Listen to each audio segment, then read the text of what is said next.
For more than a century, the royal variety performance has been entertaining the royal family and the nation. It has brought class acts such as Nat King Cole and Adele and even featured flashes of nudity and magic. Our late Queen Elizabeth II showed a keen interest in the arts and attended 39 royal variety performances. But it was her grandparents who first attended what became an iconic event in the entertainment calendar. In 1912, King George V and Queen Mary attended a Royal Command performance at the Palace Theatre in London. The show was organised to fund plans to build an extension to its Brinsworth House home for elderly entertainers. All the top music hall stars of the day perform and 3 million roses adorned the theatre. The First World War scuppered plans for a show between 1914 and 1918, but a second show was finally arranged in July 1919 and billed as a celebration of peace. The show was given its official title, the Royal Variety Performance, which has remained in place ever since. George V called for the evening to be an annual event in 1921. Other rules stipulated that the monarch or a senior member of the royal family would attend in aid of Brinsworth House and the Royal Variety Charity, once a year thereafter.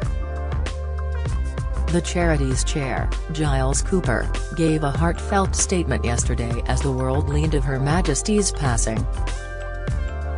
He said, "The Royal Variety Charity is deeply saddened to hear of the passing of Her Majesty the Queen.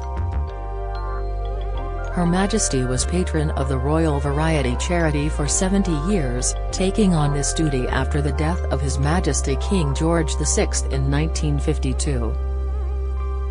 The Queen was an enthusiastic supporter of our charity, and we were honoured to have Her Majesty's presence at 39 Royal Variety performances, the first in 1945 and the final one in the Diamond Jubilee year of 2012.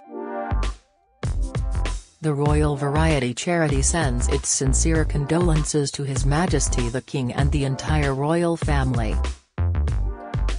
In her 70-year reign, Queen Elizabeth II attended half of the Royal Variety performances and stayed long after the curtain had been dropped to meet and laugh with individual performers. The Queen was just 21 when, as Princess Elizabeth, she attended her first show in 1947. On the programme were Laurel and Hardy, Bud Flanagan and Gracie Fields.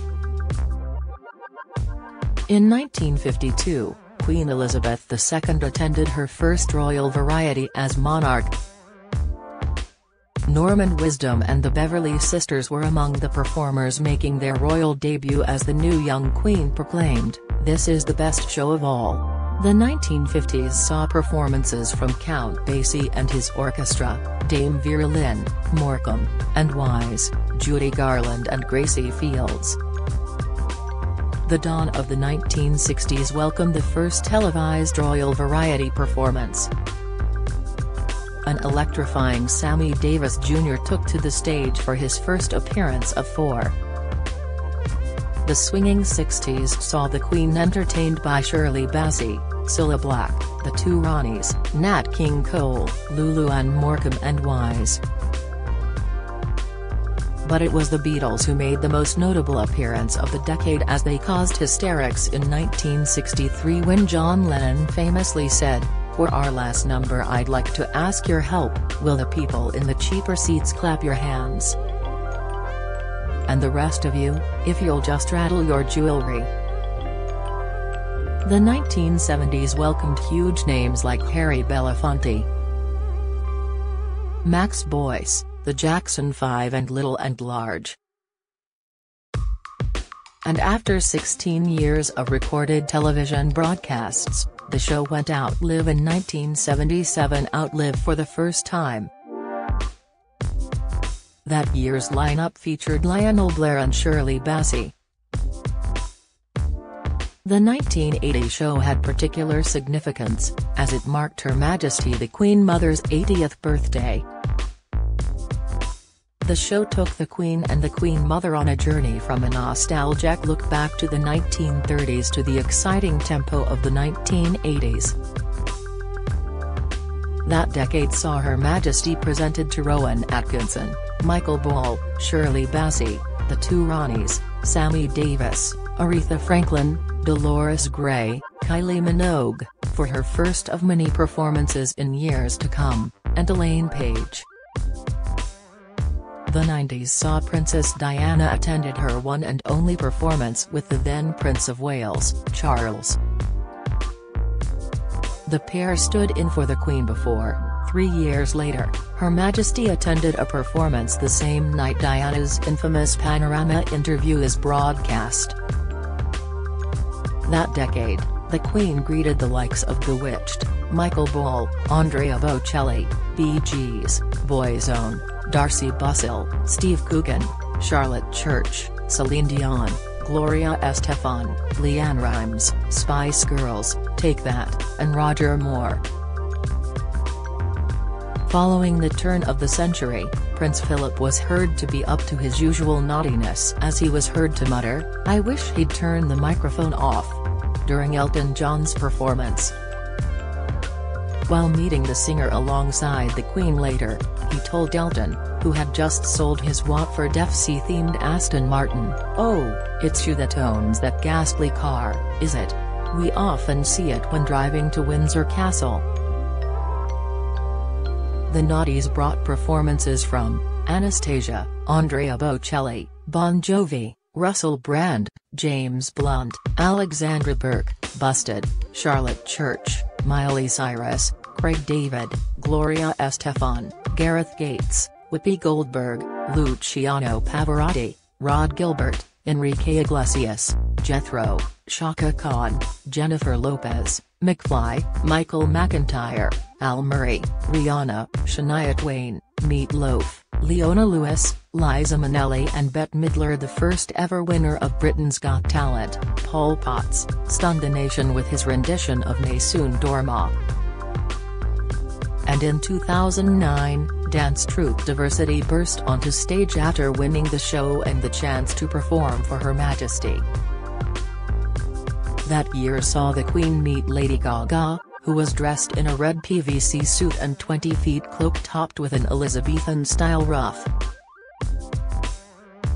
The monarch looked entirely unfazed as Gaga curtsied for her backstage while photographers captured the iconic moment. Comedian Peter Kay also performed and joked that his nan was sitting near the Queen and they would be swapping fudge by the interval. But the night was marred by Prince Philip who, on meeting members of Diversity, asked, "Are you all one family?" The Queen missed the 2010 and 2011 performances while Princess Anne and then Prince Charles and Camilla filled in. And in 2012, the Queen attended the performance for the last time. It was the show's 100th anniversary in the same year as the London Olympics and Her Majesty's Diamond Jubilee. David Walliams hosted the centennial show while the Queen sat alongside her beloved Prince Philip, the Duke of Edinburgh, as they both giggled at the entertainment on stage.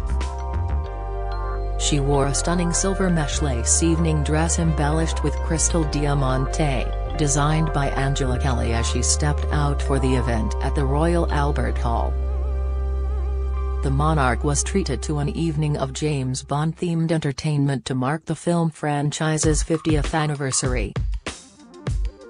Welsh soprano Catherine Jenkins sang the national anthem for the 4th year running and she was joined by Girls Aloud, Kylie Minogue, Robbie Williams, Neil Diamond, Rod Stewart, and One Direction. The 2012 Britain's Got Talent winners Ashley and Dog Pudsey performed an acrobatic routine to a medley of Bond themes before fellow winners Diversity took to the stage to entertain the Queen. Read more. RIP Queen Elizabeth II. King Charles tribute to Queen National Mourning. What You Can't Do. Kate and William confirm new titles inside Queen's final week.